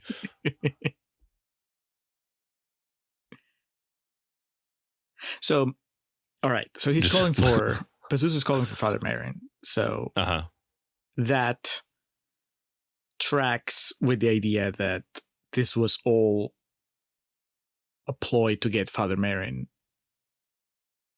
It would seem that way, yeah. Him, right?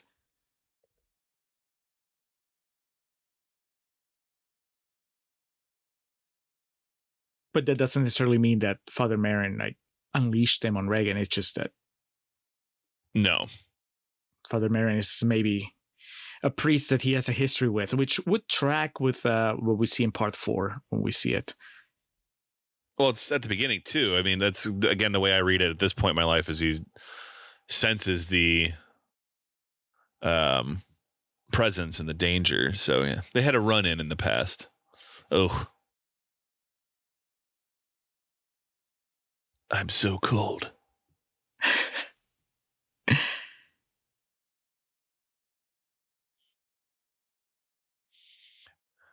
Many tie-ins to the world of professional wrestling in this movie. Future ones, of course, but that Help Me thing. There was a wrestler named Al Snow who used to have Help Me written backwards on his forehead. Aldous Snow?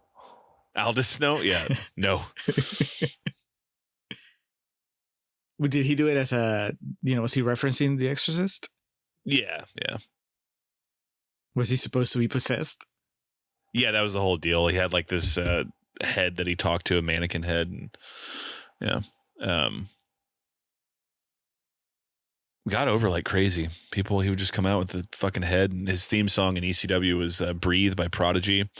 And like, it was this big production that hit the strobe light and people got into it.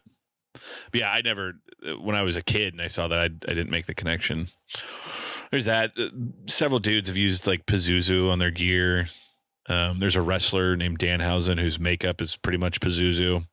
And then Bray Wyatt, who's since passed, his like thing, he used to do the fucking crab walk in his matches because he was a crazy guy. And that obviously taken from this, but again, as we talk about in the episode, the crab walk is one of the things that's more synonymous with, modern audiences or like our contemporaries, but that wasn't in the theatrical version. It would have been too much. I think someone found it. It might have been Friedkin. Just thought it was silly, like someone involved. Which nobody got kind hurt, of is, so but yeah, exactly. There was no real anguish that came along with it.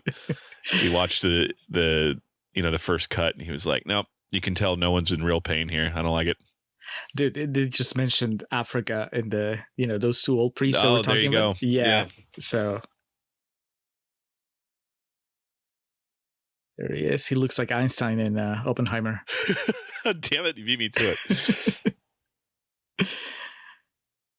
The old man coming back to the fray one last time. Just when I thought I was out. He's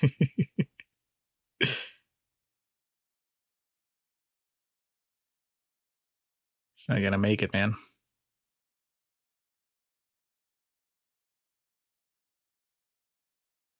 He's like, I'm just trying to have a damn walk. God. I really, man, I keep bringing it up, and I am really, the more the movie goes on, the more I'm convinced that I would prefer it if we didn't see him at the beginning. Here we go. That's an amazing shot. Everybody knows it. Beautiful. But see, imagine if this is the first time you see his face.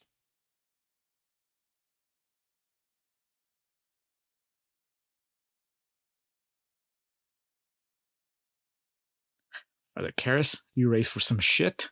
Did you bring your poncho? It's got to get messy up there.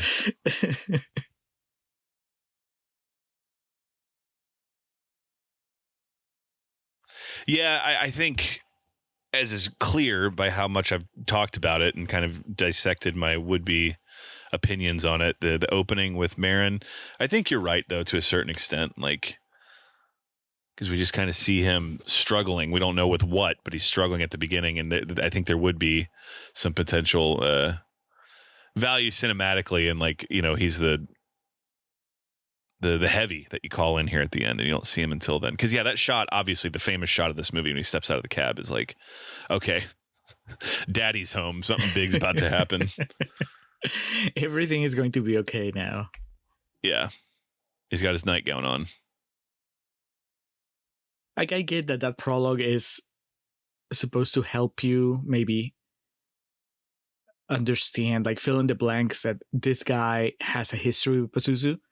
But maybe we can just infer it from, you know, what happens after. Well, if this movie was made today, the whole first hour would be establishing the relationship, because if there's one thing we don't do anymore is have any faith in the audience's intelligence, which, to be fair, they deserve that treatment.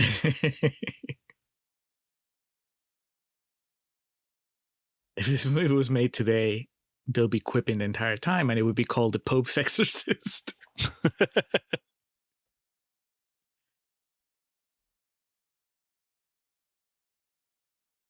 What did we figure out? Was this before or after Conan?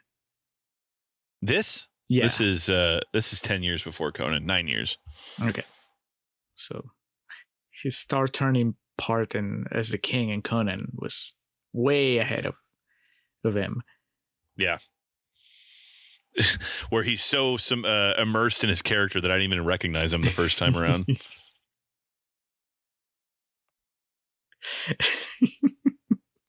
Speaking of no selling it, Max von Sydow, no reaction to.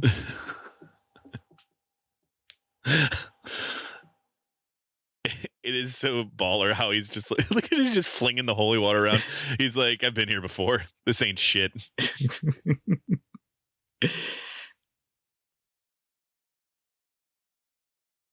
So if you were to, Alex, if you were to run into this situation where Jesus, your kid or somebody that you know, right, that you care about, exhibits these symptoms, this behavior. Yeah. Do you go to the doctor first, or do you go to a priest? Personally, if I'm in this situation, I do what Ellen Burstyn did. We're going to the doctor first. See what they say. But I think much like this movie that demonstrates, because these characters are grounded in reality. Again, this isn't a Friday the 13th movie where it's just, I'm going to go have sex in the woods. These people are all very practical and pragmatic. So much like that, if I was ever in a situation like this and I was watching this all unfold, I probably would get to a place where I'd reached out to a religious authority of some sort and being like, hey, typically not this kind of man, but I think you might be able to help me out here. Well, I know if the church has an official position on The Exorcist. It's a movie that, I mean, as a historical text. Well, as a movie that might point people one way or another, but that might have been something that was touched on, maybe not too deeply, but on that Shudder series that we watched. What was it called?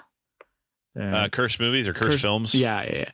Right, because I know there was a guy that was saying, well, because of The Exorcist, now you have people that are not possessed, but they have a blueprint of how to act. Not just that, but also people that, you're right, that fake to be exorcists because, well, if you do stuff that looks like what you see in the movies, specifically this movie, then people will probably believe you and, you know, you make some money that way. So I guess it cuts both ways. Yeah, that's I forgot about that whole thing, but you're right. There was like this increase in would-be exorcisms after this movie and people just kind of faking it or, you know, getting into their own head about believing it. Yeah, sometimes if you puke green stuff, that's just something you ate. I'm trying to think of if I've ever thrown up a neon green like that. I've thrown up red and it wasn't blood. But I don't know what the same. fuck I drank, and it was like, God. Pazuzu. Yeah, I've done that plenty of times of just like Kool-Aid or something that I had that was cherry. And the best / worst, and it's not something that's happened in well over 10 years, it was more of a college thing, is when you're trying to, you know, tame the hangover, so you drink a bunch of Gatorade really fast, and then your stomach's like, nope, and so you throw it right back up, and it's still like cold and blue. Throwing up still cold is the weirdest sensation in the world. And then you turn to your roommate, you're like, your cunting daughter. Yeah. Did you see what she did? Just take a crucifix and ram it into my dick. All right, now Von Sydow's starting to wear it a little bit. I may have doubted your power. His father Carter is realizing, I may be the one that has to finish this. Yeah. Hey, where you, Max? Where are you going? You're not going to leave me here, are you? There you go. Whoa. Linda Blair is canceled.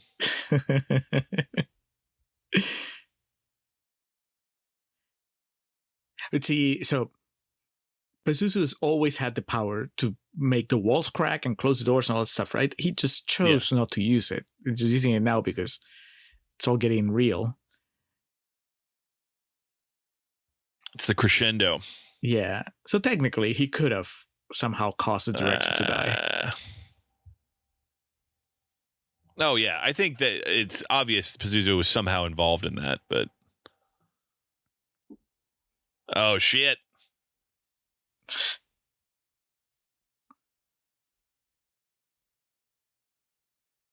Oh, no. Going for the heart of Karis here.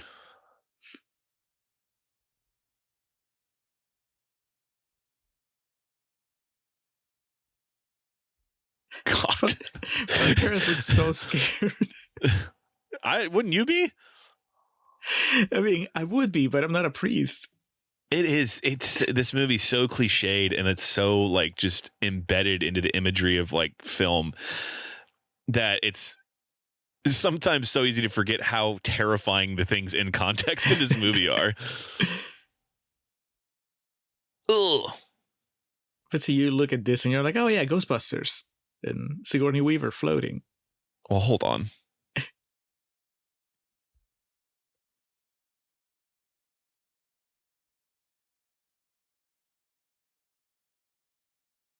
I find Sigourney Weaver in that movie to be a tad more on the erotic side than anything that happens in this film. Yeah, Zool is it's a sexy demon. You think the power of Christ compels you is in that list of the top 100 movie quotes? It'd have to be. That the idea of someone yelling "the power of Christ compels you" at you is something people know years before they see The Exorcist for the first time. Yeah. It's like "I'll be back" or something. It's here's looking at you, kid. The power of Christ compels you. I'll be back. People forget that's the entire quote from Casablanca.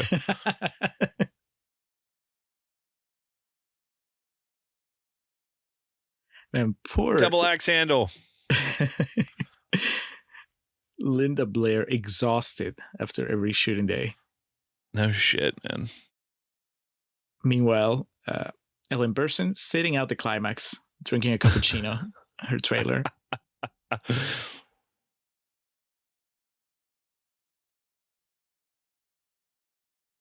Awesome shot. Very creepy. Jesus.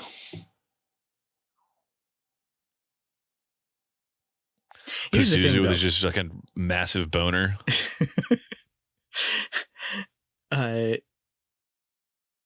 This is, something that's going to come up as we do these commentaries, Alex, is going to be that I generally grow tired pretty quickly of the actual exorcisms. Mm-hmm. Like, I find them the least interesting part of the movies because there's only so much you can do, right? This movie gets a lot of credit, though, because he got there first. So, yeah. So in addition to it being shot really well, so, it's not just the exorcism, but it's like you get those shots like the one we just saw with the, the backlight and all that stuff. So it's awesome. And it's also, it's done such a good job of building up the characters that it's never not shocking to see Reagan say the things that she says here. And, the shot of Father Karras, terrified throughout and all that stuff. So it kind of gets away with it. But every movie after that, you're like, well, we already saw it once. So how are you going to make it different? And I found that I get bored really quickly once they start, doing the actual ceremony because it's just basically the same always, right? Like the priests are praying and then the demon is fighting back, and whatever escalation there is just superficial. In the sense like, well, now the walls are cracking and now the doors are slamming, the windows are shattering, whatever. But this one got there first, so it's I can, when I'm watching them, I have that in my mind. But man, by the time you get to like the fifth fucking movie in the series and they're still doing the same thing. Like, Max taking a smoke break here. Yeah, like could the exorcism be like a boxing match maybe? Just to make it different. I think to your point, I understand what you're saying. I think the thing is like this movie, yes, the climax is the exorcism, but there's so much to it and there's so much like work that is put in before they have to resort to that. Obviously, that's just what we were talking about a few minutes ago. I feel like every other exorcism movie, like the movie exists to build to the exorcism, and then it gets there and it's like, okay. And because there's really not much like new you can do with it, they're going to throw shit around the room and kill some people and whatnot. Yeah, it's, I agree with you. And I think here it's, oh no. Don't do it, Damien. This is like a rookie mistake. Going by yourself? No shit. He told him not to. Like, what's the plan?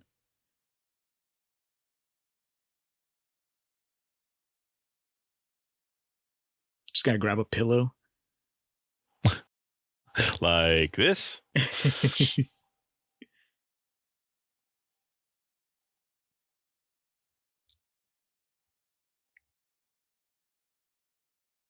Oh no. Damien. This is a thing that also, like one of those tropes that always gets on my nerves.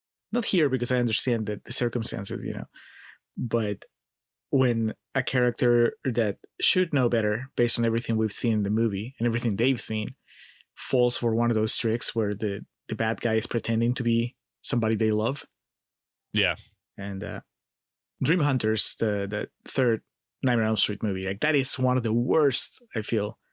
Nancy has made it through so much. And then Freddy tricks her into thinking that he's her dad. It's like, come on, man. A betrayal.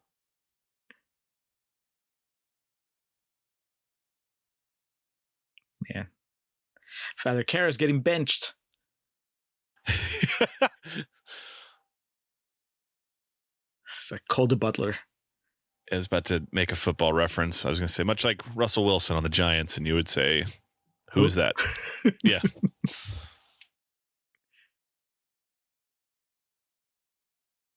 Okay, but now, what's the deal with Marin? He's already pretty shaken, and he's going to try to do it alone? I would have told Father Karras, bring me someone else. You're not ready, kid. It's Whiplash. He tells him to get off the stage. Karras just goes in an exorcism solo. Yeah.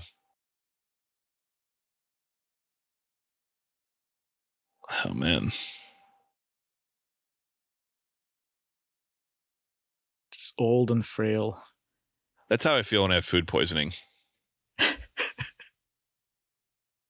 Just sweaty, staring up, questioning why God did this to me. And yet I still will just eat oysters off the half shell and just run into the fire with reckless abandon.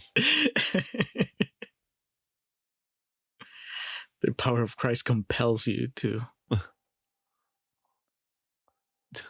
take Pepto-Bismol with every meal.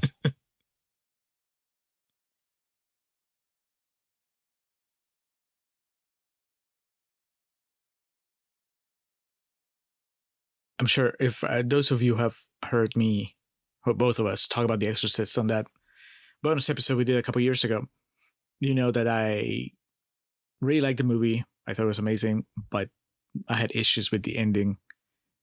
Kind of like the logistics of it. And as we're kind of getting into the final stretch here, it's all coming back to me.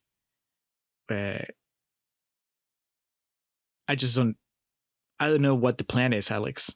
I know I said it earlier, but really, is Max von Sydow really thinking that he can do it on his own? I think I remember vaguely this discussion breaking down to me just being like, trying to rest on the idea of, well, he's never seen it before, so he's just trying his best. Well, I probably did something like, well, what would you do? Have you ever exorcised anyone? Ellen Burstyn trying out for her next role is going to be Tim the Toolman Taylor's sidekick on Home Improvement. Or Tool Time, as it were. Where's the glamour? Got that flannel working overtime, man. Breaks over. Can I come in?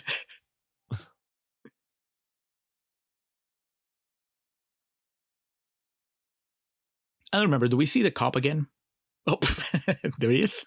Yeah, he shows. Yeah, I was about to say.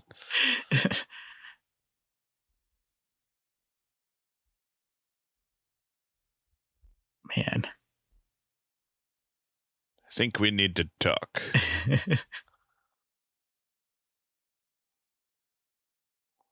Here we go. Damien Karras knows what needs to be done.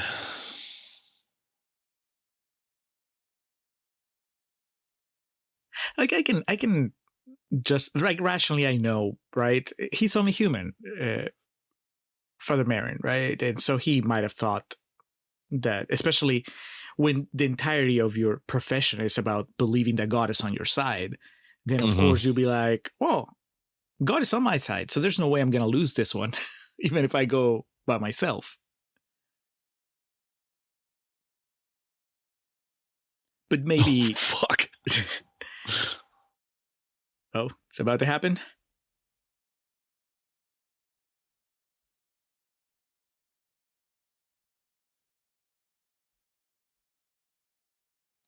Shit. There we go. But now I have to say, what was Pazuzu's plan? He jumped from Reagan to Karras. To do what?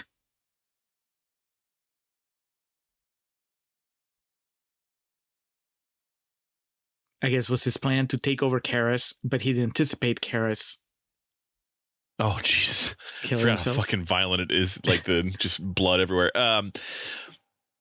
Yeah, if I on the spot here could pen together some theory, maybe I thought it'd be better off inhibiting the body of a religious man and a religious authority, but then didn't anticipate the willpower that Damien had. Because he immediately like tries to go back to killing Reagan and then hurls himself out the window to the throngs of spectators below. I get it. Like it all makes sense when we like articulate it and walk ourselves through it. But I wish that there was a thing that would, because it even in that way, right? It does close the loop on Father Karras's faith issues, right? Obviously, his faith is strong enough at the end that he can overcome Bezuzu's possession, at least momentarily, so he can kill himself. But man, I wish that there was a way to show that a little better. It just happened so quickly. Love that shot. Yeah, it is abrupt. I remember that being the first time I saw the movie, that being like really surprising. But it works because he knows he has to act immediately. I can see where you're coming from, but these things don't bother me the way they do you. I think that there's a happy middle between this, where it just, it happens in like right away, and something like we keep going back to the Pope's Exorcist, but that's just because that's part of Contrarian's history, and it's so on the other side of it, right? It's campy and over the top, and that ending goes on forever. Remember, like the demon gets in Russell Crowe, and then there's like 15 minutes of movie left still. He like hangs himself, and then just not laughing at that. It's just how ridiculous the movie is. Right. Yeah. So during that climax, you know exactly what's happening the entire time and why it's happening. Whereas like here, it's so quick that it's over, and then you find yourself having to put together the pieces of, well, does this make sense or not? And it turns out that it does, but I wish that maybe we had like a little bit more.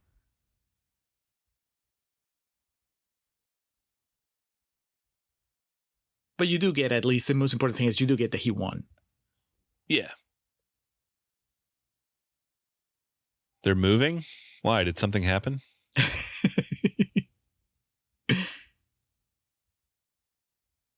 Now, this is a priest that really set the whole thing out. She's back to being like a full like Katharine Hepburn style movie star, though. The flannels have been retired. There's Reagan after going 12 rounds with the devil.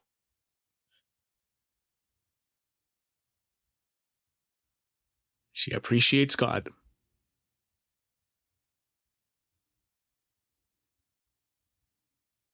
They could have used a third in that exorcism. This guy could have been in there. I've always found that to be a pretty fascinating note to end on. I've heard, staring at the symbol of religion and kind of processing it all in real time. It's a good movie, Julio. I don't know if you know that. It's a good movie. I dare say it gets even better when you have time to talk about it. And oh, yeah.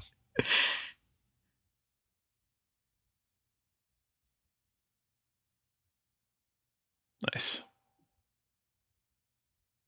I think the Father Marion thing is a little more satisfying after you watch the prequel, which is insane that I would say that, but because it gives you the backstory that maybe makes that final movement. It's less mysterious, you're not wondering why he went back, or you're just like, all right, it's the end of that story. And I'll tell you, like that prologue, I still, even if I tell you that I think that maybe we need to flesh out more Father Marin, before he shows up, so that we can understand the significance of his death and all that stuff. That's not what the prologue is doing. So I still have no use for the prologue. Okay, so that was the theatrical version then, because there wasn't the fucking spider walk in it. I said crab walk earlier. I meant to say spider walk.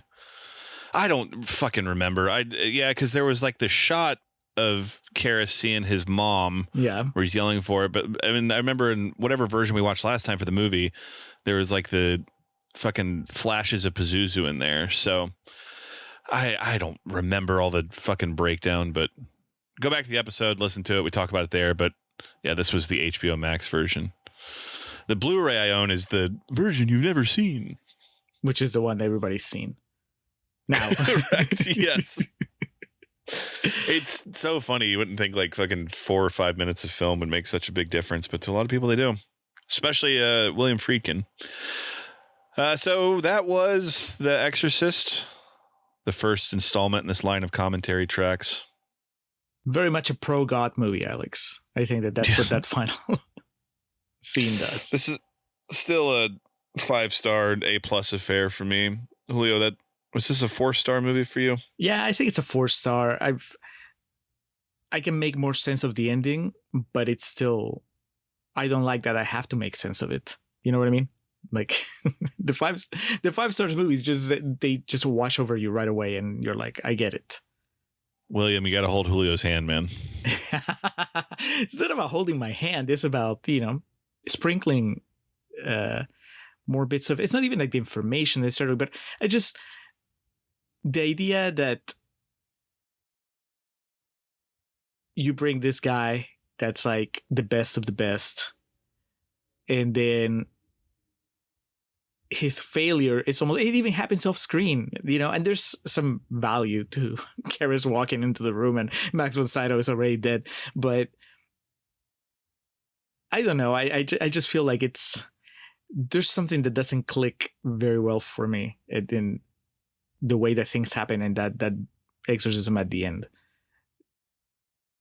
Because, we spent so little time with Max von Sydow that, I mean, all I see is like an old man that shows up and gets overpowered by a demon. And I mean, maybe that's all I'm supposed to see. I mean, how do you take his character when you watch this movie, Alex? Like, do you take anything away from him, from Father Merrin? Just that he's like the head Jedi, like he knows the best course of action. But yeah, I guess I don't know. Hopefully I will after watching this prequel that you've touted so highly. I don't see. I'm trying to not be influenced by that, but it definitely. I think it has some. It adds something to the experience of watching this first movie. So there's that, or at least the cut I watched. It'll be interesting once we compare. But yeah, no, this is good. This is good. I'm nitpicking it because I have a lot less patience for the supernatural stuff, I think. Yeah. Well, it's also like we talked about, if you didn't care, you wouldn't nitpick it as much, but it's obviously it's a good movie and an important one. So I guess there's just, you wanted it to be perfect and it's not for you. So yeah. That's it. That's your failing, not the movies. So.